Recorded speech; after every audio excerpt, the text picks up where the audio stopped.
Hey, what's good, everybody? It's your boy KCFL King Stuff for like Wrestling Takes. I told y'all I'll be here. I listen. I may not do it Friday, may not do it Saturday, but I'm gonna come on here and I'm gonna give you an honest take about everything I seen this past Friday on Rampage and Smackdown. So let's go ahead and talk about it. Rampage was pretty solid. I still want Rampage to be live, but this is a solid take. Rampage outside of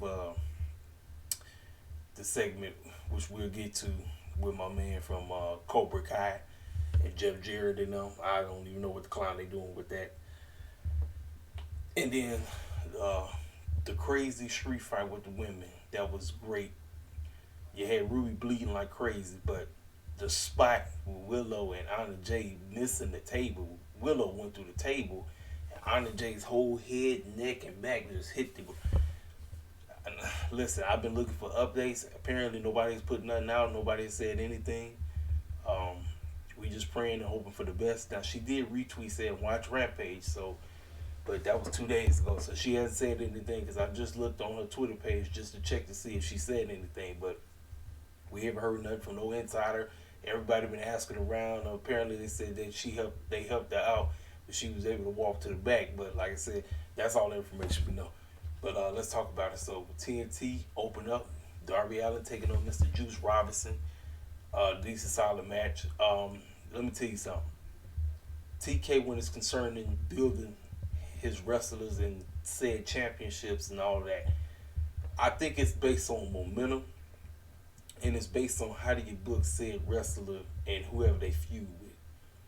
Because as of right now, Darby Allin's just giving open challenges. Like that's what his storyline is right now. And obviously, you know he wasn't supposed to win the thing. You know that. Now, as we know, Samoa Joe is being completely written off TV.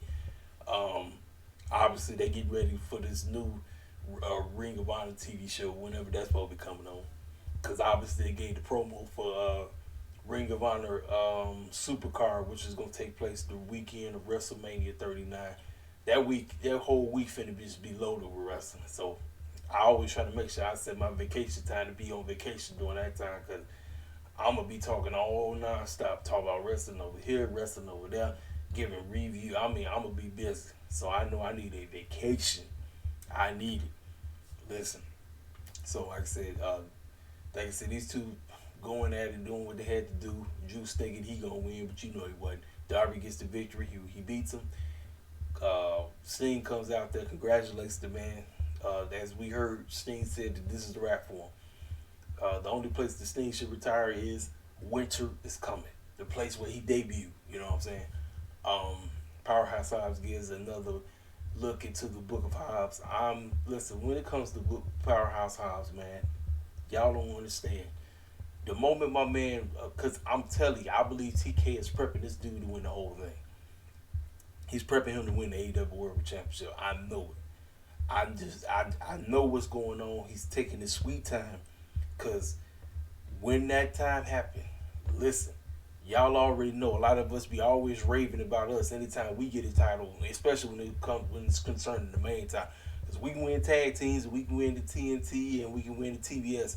But when it's concerning the main two titles, listen, once we get into that picture and once we officially end up winning it, you already know cats like myself are gonna be acting crazy as a Beelzebub. But I just want it to be. I want Powerhouse House to be booked genuinely. You see, one of the major reasons is listen. As much as I get on Vince and them in their case on how they present us in WWE, I never in my life marked out over anything. But when Kufi won at WrestleMania 35, man, listen, it was exciting because you finally seen somebody that looked like you, fully melanated. I ain't talking about The Rock because everybody want to talk about The Rock. No, I'm talking about somebody that's fully. And then I know for my people who is caught up on the FBA stuff, because I'm FBA myself. If people don't know what FBA, that stands for Foundation of Black America.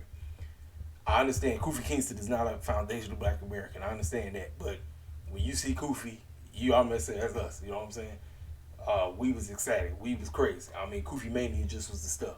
So when Powerhouse Hobbs eventually ends up winning this thing, we gonna be acting crazy. I'm just telling you right now. Black wrestling Twitter gonna be acting. Now I'm pretty sure everybody who ain't black gonna be cool with it. I know it's gonna be some people that's not, but for the majority, everybody gonna be going crazy, acting. You know, because it's just some. You know, it's something when you get to see the people that look like you shine, and when they get into those pictures and when they get presented genuinely, they're not chucking and jiving, they're not buck dancing, they're not doing all this buffoonish bull jive, but they come across genuinely and you get behind them.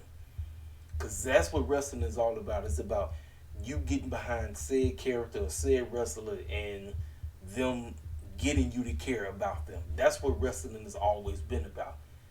That's the formula. That's the formula is get yourself over, come up with a character, get the fans to care. Why the heck should we give a crap about you? And then invest. That is the whole point of a wrestler's promoter, a booker. Get us invested.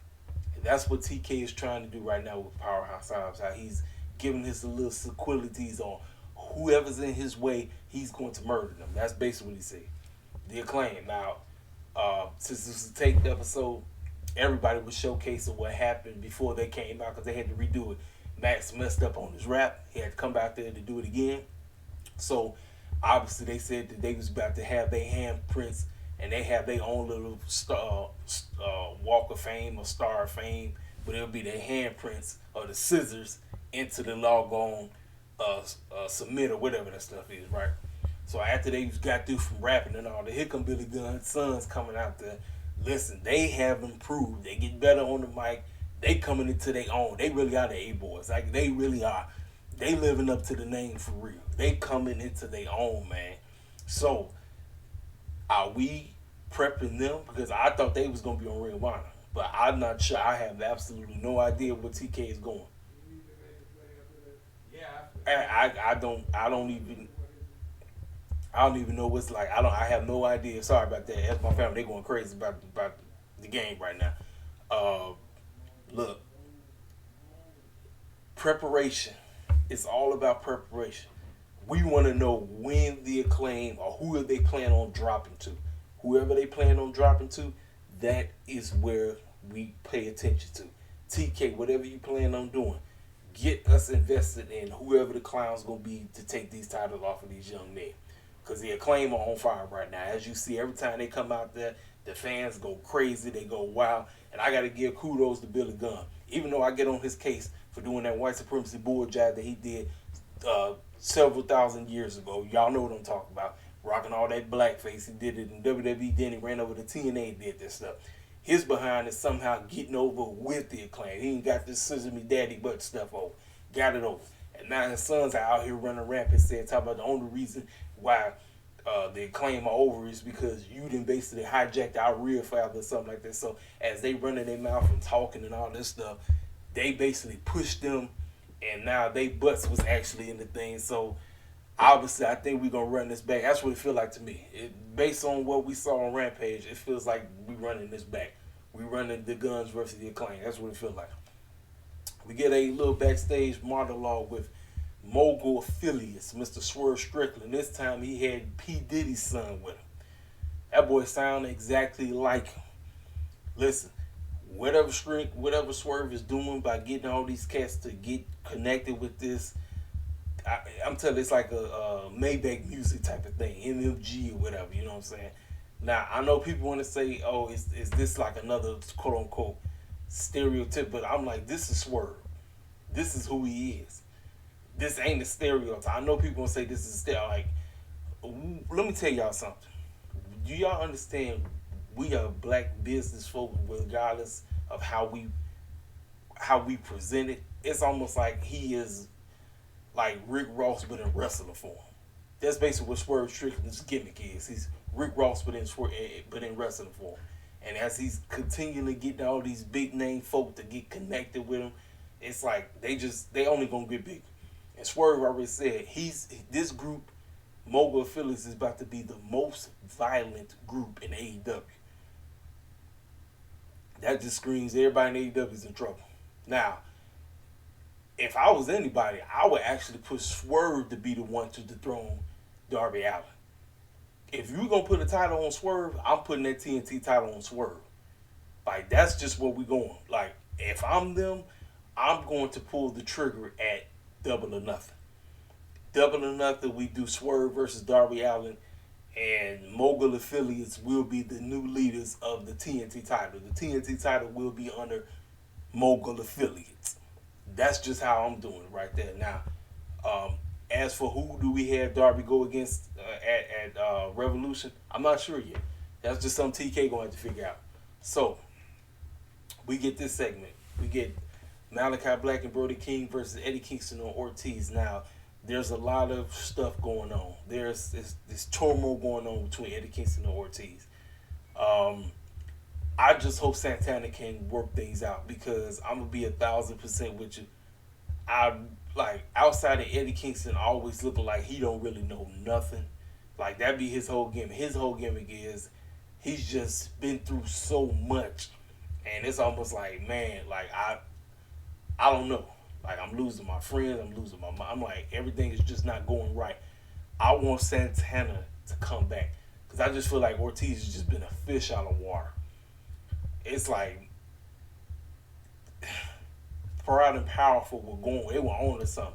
They were eventually going to become AEW Tag Team Champs, but because Santana got hurt in the Blood and Guts match, and then all the backstage news about him and Ortiz getting into it, and then him and Kingston getting into it, it's like, man, I want them to work things out. I want Santana and Ortiz, and I want them to work things out so he don't leave, because it just feels like Ortiz ain't really done nothing. Now, this match was a good match, because you already know you got Malachi Black and Brody King. Now, the spot in this match right here, now, remember, Julia Hart, she looks like the Undertaker with that hat and that black suit on, right? Why the clown is she gonna scream like a scaredy little girl? I'm like, but then go back to looking sinister. I say, girl, that ain't you. The old Julia Hart. I could see if you was trying to get out of the House of Black, but why the heck would she scream like that? That's like, come on now. Come on. I then gonna go try to go back to B. I was like, no, I wouldn't have done that. I wouldn't have booked it like that. If I'm TK, I'm like, she got to play this sinister role. How the heck am I supposed to take her serious if she's in this sinister role in the House of Black? They'll show she go over here clowning and screaming and acting like she's scared of Eddie Kingston and them, you know. But that was that. Jade got a promo. Her and Layla Gray say the Red Velvet has officially been removed from the baddie section, and she don't care. She's looking forward to becoming 15-0. Now, here we are. Who do we have to dethrone Jade? You got Red sitting there. You got, I don't know. I mean, listen, there's a lot of speculation about Mercedes coming in. I don't really want Mercedes to come in and become the TBS champion. No. Nah, I don't want that, man. I do not want that. I know fools want it. I know certain cats that I know they want it bad. Nah, I don't want that. Mercedes is automatically going to be interjected into the main title picture. Automatically. But I get it. I understand that's what people want. Heck, if Naomi, a.k.a. Trinity, was coming, I would have Trinity be the one to do it. But that's just me. If it's not neither one of them, it's Red. It's only Red. They got the story. Red and Jade go back. Jade got over because of Red. That was how Jade got over. And then hanging out with Brian in the back and working out and getting better in the ring, and then learning how to cut promos and getting better and getting confident on the mic.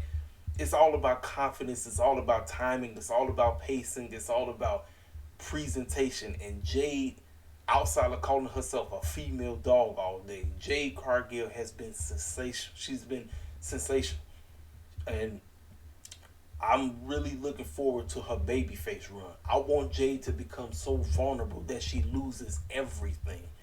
Not only does she lose her TBS championship, but she also loses Layla Gray in the baddie section. We need Jade to become where she doesn't have anything, and we need to get to a point where we're not rooting against Jade. We want to see Jade win, and that is going to be the test of trial, test of testimony for TK to figure this thing out, because he got a lot of work to do. He's got a lot of work. That's why I always say, get yourself a writing team. And also, when you get yourself a writing team, don't just have anybody in there write. Get yourself some genuine people that's going to help you come up with storylines, for said wrestling. Shout out to my man BC Amplifier, who basically said we a story got to kick off a wrestling show. It's a wrestling show. You always gonna have time for wrestling matches. We gotta have something to be like, okay, this is what leads us into said match. Don't just come straight off hot with a banger match. You know the match is gonna be great. It's get us into the show by getting people to say, okay, I'm gonna have to keep paying attention because what you just told me is very important and I must continue to watch until the very end of the show. Now, this segment right here with my man from Cobra Kai, Paul Walter Halson, he basically got jumped by Jeff Jarrett. And Best Friends came out, they got beat down, OC got jumped. I understand people say this is a heat thing and all that. I don't know. I think you could have just said this for backstage stuff. You know, it is what it is. I personally think this is probably like the weakest part of the whole show. Now we get to the match where the spot happened. Ruby Soho and Willow Nightingale takes on Tay and Anna Jay of the JAS. This was a violent match, and Ruby was bleeding all over the place. They tore each other up. You had barbed wires, you had thumbtacks. The spot though, Willow took. Now the body slam was great. That was a great body slam, but the problem was, see, AEW and tables, man, I pray every time when they have a match and there's a table involved, I pray that they successfully go through the table because there has been so many botches that have taken place in AEW and tables. It just seems like tables and AEW just don't go together. I don't know what it is, but they gonna have to really work this thing out and figure this thing out because that seemed what everybody was talking about. Now, like I said, now the match was a great match. These ladies done tore each other up, and I don't know if people are peeping the game. The ladies are gonna be in blood and guts this year. The ladies will be in blood and guts, as they telling you. They are telling you the women will be in blood and guts, ladies and gentlemen. It's going to happen. These girls been busting each other open. They've been using barbed wire and thumb. The girls are not having hardcore matches for no reason. Blood and guts is coming. And Ruby, she looked like a hot mess. She looked terrible. I said, man. But here's the deal now. To the fans that was complaining about her bleeding and all that stuff, I say, man, y'all fools people show their sexism so much, it don't even make no sense. I'm like, if the fellas is doing, what's the problem with the girls doing? Why do you have such a problem with the women doing it? Come on now. Now, like I said, my thing about AEW is the fact they bleed way too much. Like I said, you don't have to bleed all the time. You don't. I told you, blood is only when their match calls for it, or if a story calls for it, then you go through it. I think the problem with TK sometimes is he falls in love with the blood way too much. It's like he's like, oh man, I gotta do this, I gotta have to. I'm like, no, bro, calm it down. Everybody don't have to bleed all the time. You don't have to do it. Do it when it matters. If you don't do it as much, cats won't be tripping as much. But I think a lot of people are tripping about this because it's the girls. It's the sexism. It's we don't have a problem with the dudes do it, but when the women do it, everybody got a problem with it. No.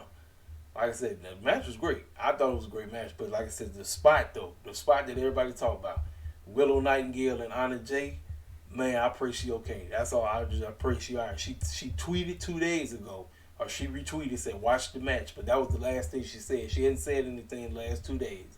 So obviously, I guess she's resting. I hope she's good. Let's see if we see her on Wednesday night. Now, if she's good, what I'm going to do, I'm going to quote unquote sell the effect. I'm going to have a neck brace on. I'm gonna be out there selling it up, sell it. You know, if you know, I mean, listen. Now that was a hit. That's a bump. She took a bump, boy. Willow the one that went through the doggone table. And look, shout out to Willow with them doggone. She had a micro brace. Listen, man, fools. Let me tell you something. I know cats don't really like Willow, and I understand she had that, but listen, she the black version of Bayley. If I'm gonna compare Willow Nightingale to anybody, she is the black version of Bayley before she turned into who she is now. I'm talking about the girl who was always hugging everybody and doing all this and all that stuff.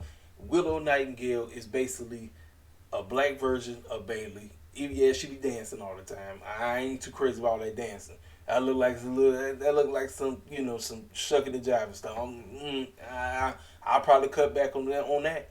But Willow Nightingale, her bubbly personality, the attitude of I want to go, and like I said, when it's concerning spots like that, you always want to do your best to protect your said wrestler.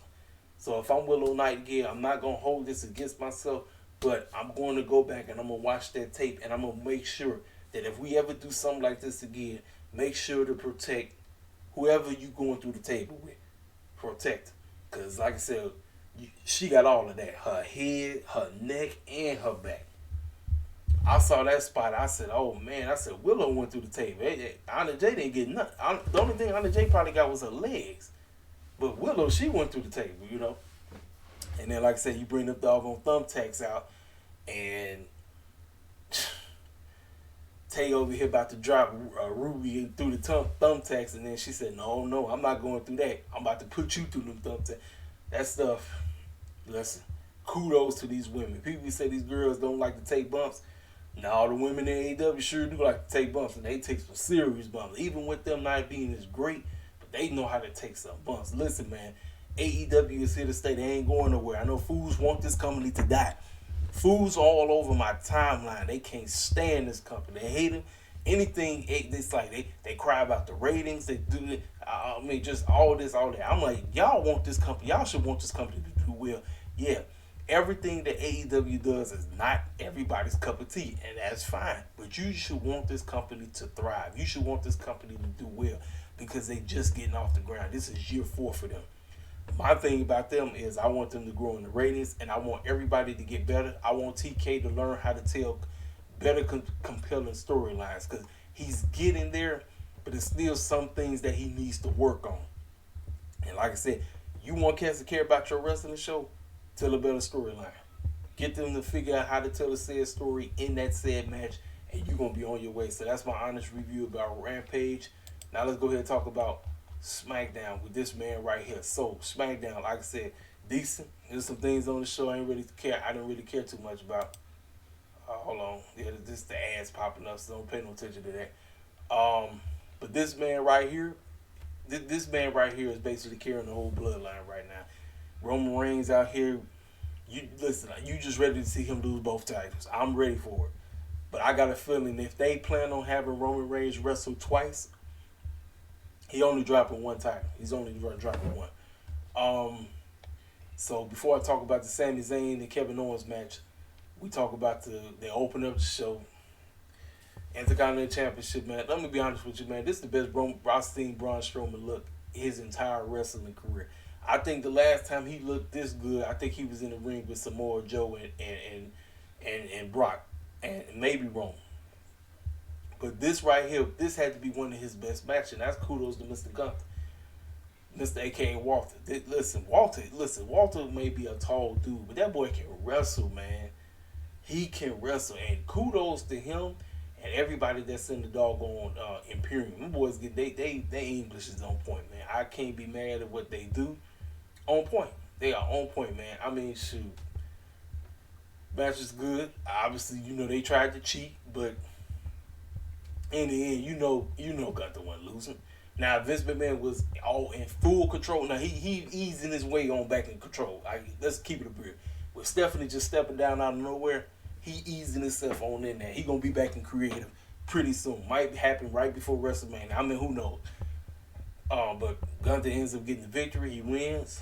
And then, so I'm going to talk about it. Backstage, Gunther said that he's going to enter into the Royal Rumble and he's going to be Roman Reigns. So that's what you want. This is your preparation for the Royal Rumble. Get cats and Dustin into the Royal Rumble. Now, Ray was out there. Ray was talking about how Dominic has been doing everything in his power to provoke him to fight him, and he's been wanting to have a successful Christmas and Thanksgiving, but everything has been ruined by Dominic and Rhea, and he just feels distraught, But he said he's gonna do everything in his power to win this Royal Rumble this year. And as soon as he said that, here come Karrion Kross and Scarlet the Witch. I call her Scarlet Witch because she really is a witch.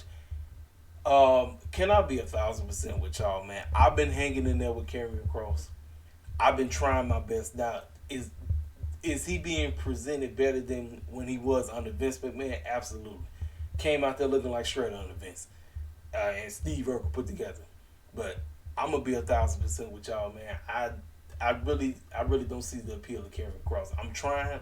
I really am. I'm trying. I'm not finna. People gonna sit up here and act like I'm hating. I'm not hating. I'm just telling you. I'm trying my best to get behind Karrion Kross, and it just, I'm I just struggle. I really do. I just struggle. So, him and Scarlet Witch basically laid out Ray. And Ray tried to do the 619 and all that. So obviously we gonna get a matchup between them. I don't know if when this matchup is gonna happen, but obviously we're gonna get the matchup. It's gonna happen. Then, speaking of which, with the women, Liv Morgan / Raquel Gonzalez, which potentially puts them in the match. I'm out. I'm out. Anything concerning Raquel Gonzalez and them, I'm good. Raquel Gonzalez told her true colors. She showed how she really get down. And I'm like, you know what? I'm out. Why the heck should I give a crap about this woman if this woman don't give a crap about the cats that look like me? I'm good. I'm just telling keeping the buck. I'm keeping the real, man. Then we had Tegan Knox versus Xia Li. Anytime Tegan Knox gets to the ring, you just pray for her knees. You pray that her knees stay intact. You want her to be healthy. You want her to be. That's it. I just want her to be successful. I really do. But that's that. She beats him. We get a video package of what took place with Drew McIntyre and Sheamus by being beat down by the Viking Raiders. So they was in the back and they was talking with Adam Pearce, and obviously they keep hitting, smacking each other in the chest and all this crazy stuff. So it's gonna be a tournament to determine whoever after these two groups face each other. Whoever wins will get the opportunity to win one set of the tag team titles, which tells me that they either losing the Raw tag team titles or the SmackDown. They're losing one set. That's all I know.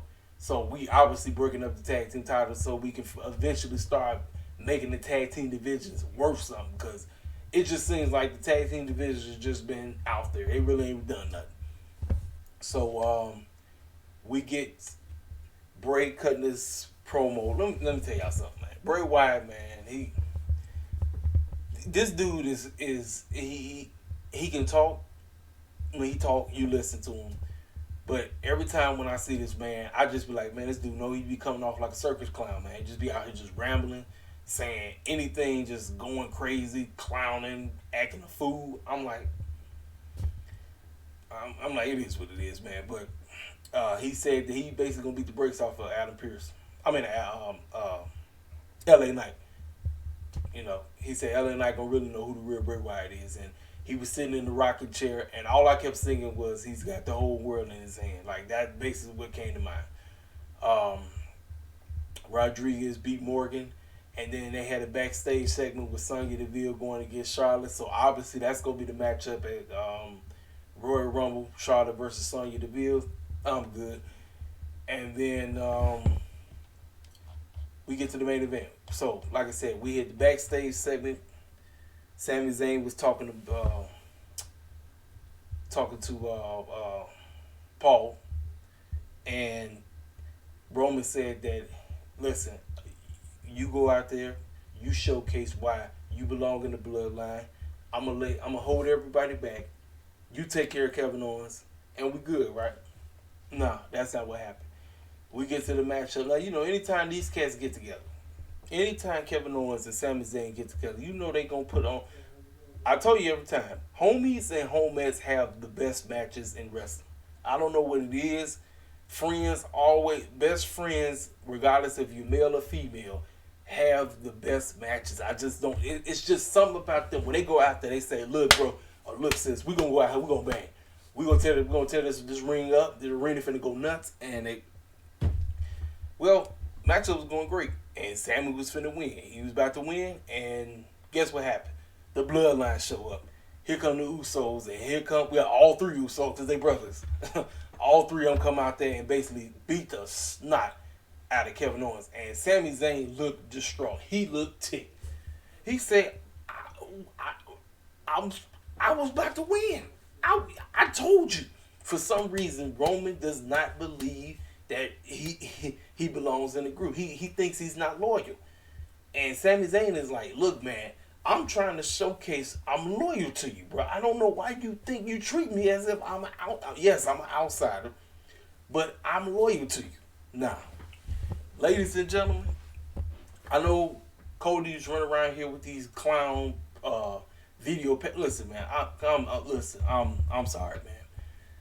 I like Cody Rhodes, but the more he keep putting these clown video packages out, this to be continued foolishness, it just make me want to root against him. Cody Rhodes, man, his ego is so big, it's too big. It's like, bro, I'm not supposed to see you, man. I'm not even supposed to know you supposed to be coming back. You pulling up in the Royal Rumble is supposed to be, it's one of the worst kept secrets now. With the situation that's going on with Sami Zayn right now, and I understand The Rock's supposed to be pulling up, and we know Seth Rollins is on fire right now. There's only one man I think that should win the Royal Rumble, and it's this dude right here, this clown-looking guy right here. Sami Zayn should win the Royal Rumble. And that is a shout-out to my main man, Mr. Melvin, because Melvin had shared with me how he felt that this situation right here should capitalize or should be put over Cody's situation. You should put Cody on the back burner. I said, man, you right. I said, bro, you don't listen. I couldn't disagree with the man. I could not. And I'm like, I'm kind of rolling that way too because Sami Zayn is okay. Could you imagine? Listen, this is me. The Royal Rumble gets serious when we get down to the final four. These are gonna be the final four: Rock, Cody, Seth, and this man right here. Once these final four get together, that's when the Royal Rumble starts. I could care less about all the other 26 clowns that's gonna be in there because they just in there just to showcase all the clown crap they gonna do. You know why Kufi in there? Kufi's in there to do one thing, to do some kind of crazy spot that's gonna keep her from being eliminated. That's the only reason why Kufi get invited into the Royal Rumble. He not winning the joint, but that's the only reason he in there. And I was saying for all them other circus clowns that's claiming they gonna do something, but you know they not gonna do nothing. Yes, Gunther is the doggone Intercontinental Champion. He ain't gonna do nothing either. But I'm telling you right now, this man right here, I'm telling you, I think this is the right call. I think they should go with that. Now, as to how we do the matchup, do you have Rock say I'm going for the WWE Championship on Saturday, and then Sami say I'm going for the WWE Universal Championship on Sunday? That's probably what you do. So Rock loses on Saturday, and then Sami wins on Sunday. So that means Roman still has one title. He still has the WWE Championship. So therefore, now you can save Cody for another time. I understand Cody's heck, or if you don't do Rock, if you don't do Sami, you can always have Cody win the Elimination Chamber, because that's what the whole point of not. If you lose the Royal Rumble, now you got the Elimination Chamber to challenge for the other championship. You know what I'm saying? But if I'm Triple H, I'm going with Rock and I'm going with Sami. Rock goes against him for the WWE Championship. Sami goes against him for the Universal Championship because Sami is the one to win the Royal Rumble. That's just how I do. So, ladies and gentlemen, that's my honest review about everything Smackdown, Rampage. We'll be back Wednesday night. I try to be consistent with the Dynamites if I'm here. We'll be consistent. I try to come on here, try to give you my honest review, be as honest as I can, give you an honest take. But, hey, y'all know what to do. Hit the comment section up. If you're new to the channel, feel free to subscribe, hit the like button, and we're going to keep this channel pushing. Holla at your boy.